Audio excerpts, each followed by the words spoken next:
Ronnie Broman, en guise de conclusion, je voulais voir avec vous, vous qui êtes ancien président de Médecins sans frontières, quelles vont être les priorités désormais? Ça va être les hôpitaux, ça va être les installations sanitaires? Mais tout va être prioritaire, aussi bien l'habitat que les lieux de soins, que les lieux d'éducation, que les voies de communication, que la fourniture d'électricité. C'est un ensemble auquel il va falloir s'attaquer de manière frontale.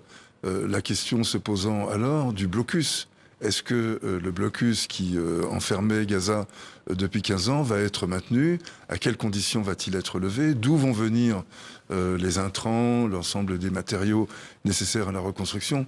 Voilà les questions qui se posent. Moi, je ne suis pas en mesure d'y répondre à ce stade. Ouais, et puis, Slimane, il nous reste 20 secondes. Est-ce que la reconstruction de Gaza est comprise dans l'accord, dans le texte initial? Non, comme intention louable.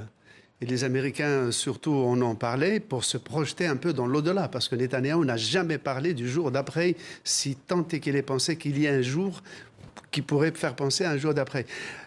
Oui, la reconstruction, mais comme disait très bien Ronnie, est-ce que le blocus va continuer? D'où vont venir les matériaux de construction d'Israël, d'Égypte?